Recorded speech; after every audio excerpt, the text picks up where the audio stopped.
strategies and all the capabilities, building all your hopes and dreams and all the possibilities.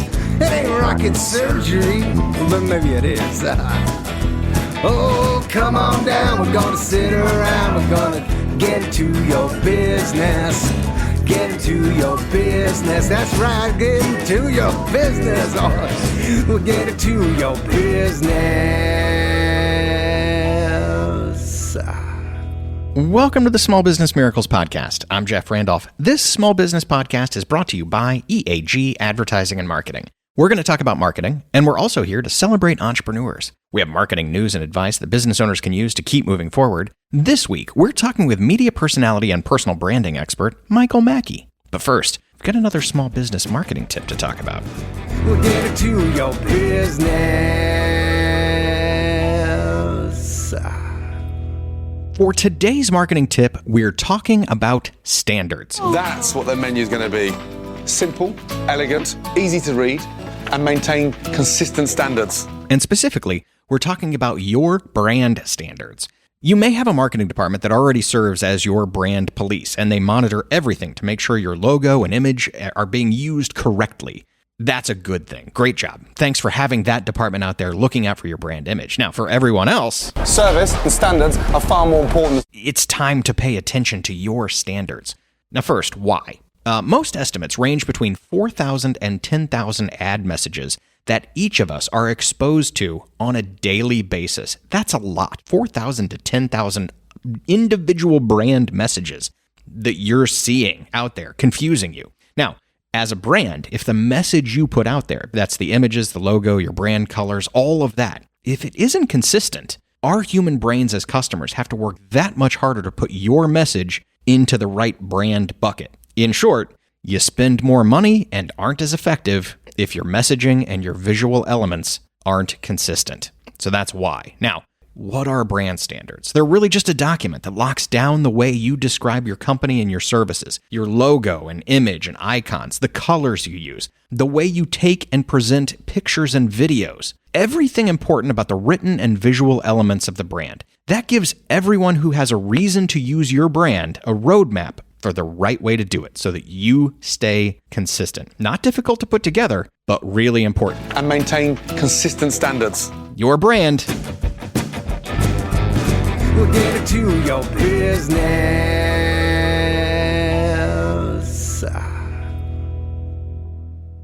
We're here on the featured interview section, and I am here with Michael Mackie. Michael, welcome to the show. Shalom. It's good to be here. Very happy to have you on the show. First, tell me how I define you, because you're a digital content and videography guru at Lilly and James. You're an entertainment and writer for the Pitch in Kansas City. You fill in at KMBZ Radio. You're a travel writer, a personal branding expert. I'm not sure if my question is like, how do I define you, or what box do I put you in? There's so many that you fit in. I prefer the term media darling. I feel like that is all encompassing and sort of that's right there. So Michael Mackie, media darling. Media darling. Checks all the boxes. Yes. Gets there. You've been on a personal branding mission to tell everybody about personal branding, and great topic because there are so many professions where that definitely comes into play. Let me dive into it with that. From lawyers to real estate agents. They're probably doing personal branding. They may or may not be comfortable with that. Let's back up, define it. What is personal branding? Why should people care? I joke. This is my little joke about it.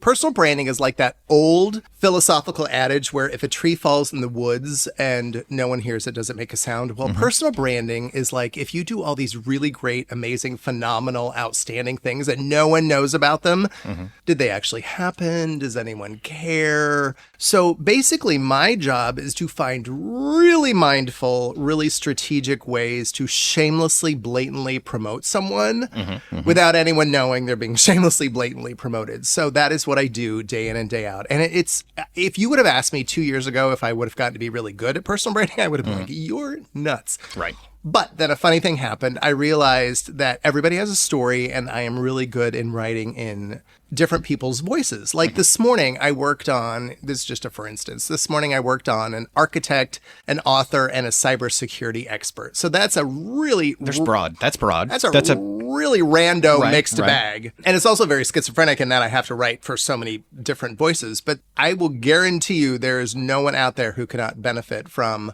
some sort of nuanced or finessed personal branding. Mm-hmm. Yeah. And so, and you're able to write in their voices and can kind of coach them through it. How deep does personal branding go? What are the kind of elements that we're talking about here? Well, it's anything from just putting yourself out there a little bit more. Mm-hmm. It basically breaks down to people can see if you're being your authentic, best, genuine self. Right. And so that is kind of what I want to capture and put out into the blogosphere, the universe, the ether, whatever you want to call it. And I don't want it to ever feel like it's an ad for you, because after a while, people will just literally start scrolling by. Oh, there's that they guy. tune that out, right? Yeah, we get numb to that after all of the messages we get exposed to on a daily basis. Exactly. So I think that is, if you just keep putting out the same content, if you keep putting out the same content, and it is just all you all the time, it seems pretty disingenuous. So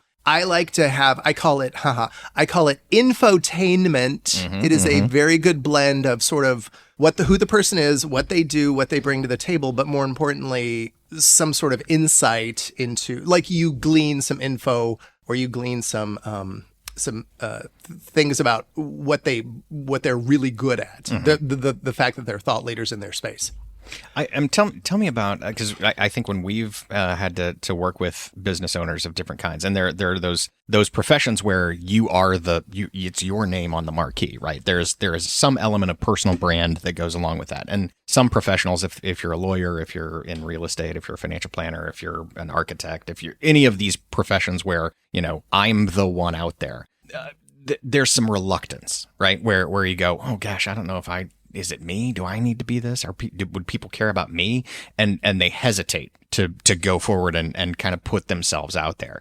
Do you run into that? How do you cope with that? You would be surprised at the amount of companies that hire us to promote their company via their people. Mm-hmm. And you mentioned several of them, like real estate agencies have hired us to just promote, up and coming $1 million, like luxury real estate agents or mortgage brokers. Oh, here's a good one. Law firms. A lot of law firms hire us to, let's say they have 3 or 4 junior partners who currently have no gravitas, they have no following, they have no anything, but the company knows that in 3 or 4 years, they're going to hit that corner office. We're going to need that, yeah. They're going to hit that corner office, and by then, we have built their brand, so not only do they have a following, but they are, like I said, a thought leader in their space, and they have the wherewithal to, sort of promote their brand and promote the law firm that they work for. So it's like a good, solid 1-2 punch. Gotcha. And did they hesitate? Do you have to drag them kicking and screaming to this, or do they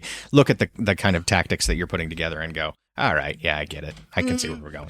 9 out of 10 times people realize that there's power in just promotion, but it's how we do it and what we're putting out there. It's never going to be, hello, my baby, hello, my darling, hello, my ragtime gal.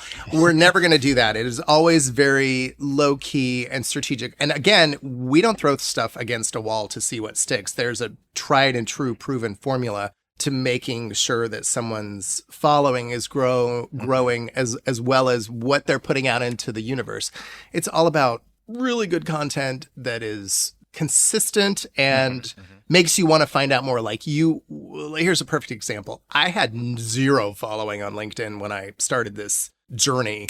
And by osmosis, because the owner of my company, she is, the queen of LinkedIn, I gleaned all that stuff by osmosis. So accidentally, I started building my personal brand to now it's almost at 7,000 followers from 300. I mean, that's a pretty good uptick in 2 years. That's not bad. That's nothing to write home about. But it's been a good journey, and now I know when to post, what to post, what hashtags to use, and that is all stuff that people need to know, because they're just flailing around. Right. You have to give some kind of structure and direction. And let's talk about content for a minute, because quick, captivating, clickable, that's the style of content today. Say it loud for those in the back. Quick, captivating, clickable. And as you stare at your past body of work, right, and all of the commercials you've written, the blogs you've written, those kind of things, because I do a little bit of homework on this show. It's not nothing. Thank you. you've really been there for a really long time. Like that seems to be the style that appeals to everybody today seems to have caught up to where you are. Talk about your approach to storytelling and copywriting and how you do all of that. A lot of times, to be perfectly honest, I write as fast as I possibly can. And I've done that pretty much for the last 20 years. I write everything as fast as I possibly can and don't even worry about wordsmithing or punctuation or anything. And then I just let it marinate for like a day because I've found that, and also I write first thing in the morning. Like if you have if you ask me to write anything after 3:00, forget about it.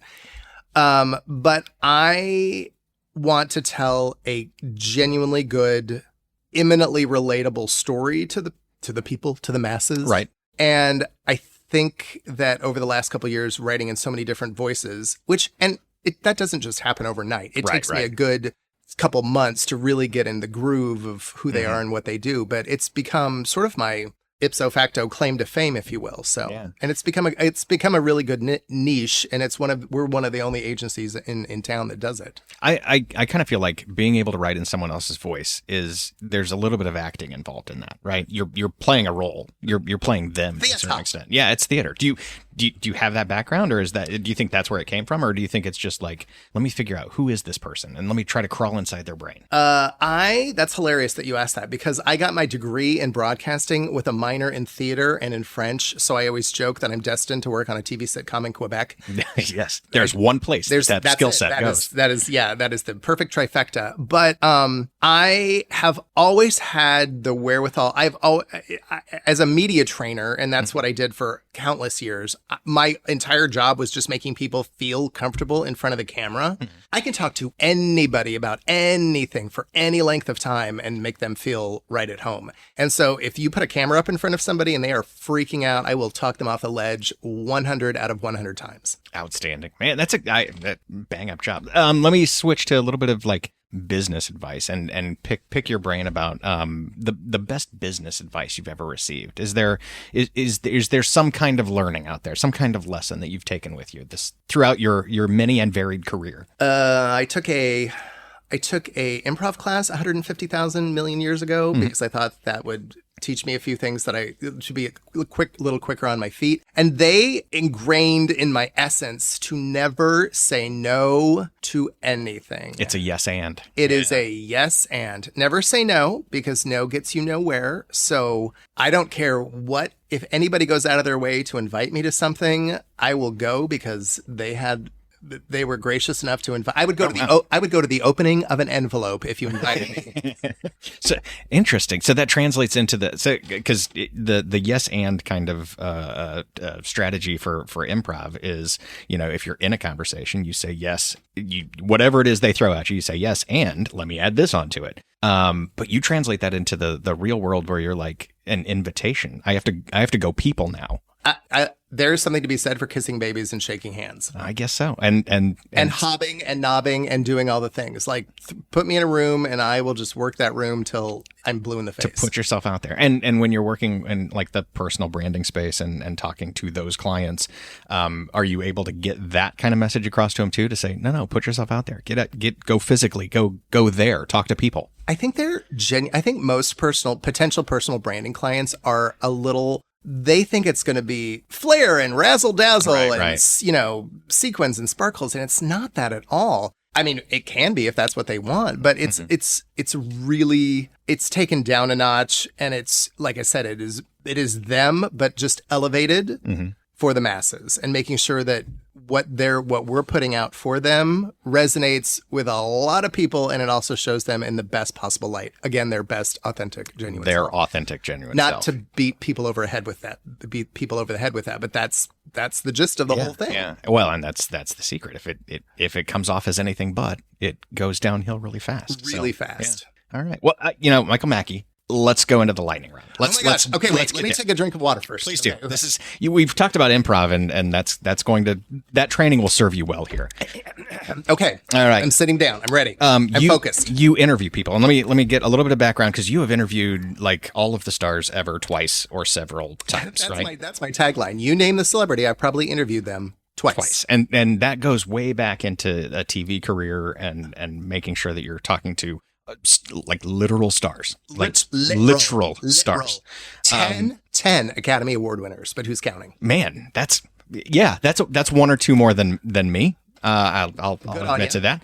And you've had a ton of brushes with greatness. Who is that interview that got away? The one that, man, I really wish I would have been able to talk to that person. Dolly Parton. Oh, it's not over yet. It is not. Dolly Parton is at the pinnacle, the zenith, if you will, of celebs that I've been in the same room with Dolly several times. I've just never had the chance to interview her. But she is at the absolute top of the mountain. That would have been the one. And she was just in town like about a month ago. And don't think I didn't try every possible avenue to secure that interview, but it was impossible. Well, may the odds be ever in your favor. I will, as God is my witness, interview Dolly before she dies. God rest her soul. She's not. She's going to be here forever. She's going to be like Cher and live forever. Betty White. Yeah, absolutely. 100%. Tell me about the dream interview. Like, man, this would be it. It would have to be somebody at the apex of what they are doing. So like a super, super A-listy star. Like I've interviewed plenty of like the Cameron Diaz's and Jennifer Lopez's and Jennifer Aniston's, but I'm trying to think like who would be at the absolute, probably like I don't know. This is just the first person that popped in my mind, but probably like a Tom Cruise. Oh, really? Yeah. Like some mega star. Mega known throughout the world. That would be quite the feather in my cap. Is the strategy then to like go hard hitting, or are you there to riff and improv and have a great time and just have good product at the end? Riff, improv, have a good time because you only have 4 minutes. Yeah. When I tell you, I can't tell you the amount of times that I have stepped in front of a snippy PR wonk with a clipboard and they say, you have 4 minutes with Miss Lopez. And then they shove you in a room. And next thing you know, you are sitting just like I'm sitting next to you. Right. There's Jennifer Lopez. And they start the clock the minute the microphone goes on. Yeah. So you have to be dazzling. You have to be jazz hands, spirit fingers. Immediately on. I turn on that Vanna White charm and go, hoping, praying that I get a couple good sound bites and some whimsical charm and charisma out of her. Man. And so next question, you have interviewed all of these great people. Between the two of us in this room, we have both won a total of 8 Emmys. Now with my 0 and your 8, that's pretty powerful. Tell me, like the experience of having that kind of hardware and to have been, in the room with all of those people and potentially be remembered. How has that changed you? How do you deal with that? I was, and I joke that I was the reverse Susan Lucci because the very first thing that I ever entered back in 2000, I think, won. And then I never won another Emmy for like 10 years. And I kept entering. And so I was like, well, I'm destined to win just one. One and done. Just one would do it. But I can still say Emmy Award winner. And then a funny thing happened. Then I started branching out to my skill set. I started doing some philanthropic videos. I started hosting things. And little by little, I ratcheted. So if you look at my mantle filled with Emmys, right, you'll see that it's not just like hosting, or there's stuff in there for promotion. There's PSAs, there's producing. So I'd like to think that I'm a Renaissance man when it comes to, but I'm blessed and highly favored when it comes to winning all those, and don't think I don't know it. It's good to stay humble, especially with that kind of like track record. So thank God I'm here. That's right. What I tell people. Well, tell me this. If you could star on any game show, past or present, what would be that game show? Plinko. It would be Price is Right. Plinko. Okay. And one of my gal pals was actually on when they first, I think they introduced it in like 84. And I think she was on in like 85 and won like $30,000. That was before, they had the huge $1 million slots, but she and so I remember watching that as a 15-year-old and being like, I've never been more jealous of another human being in my entire life. There's not strategy to that.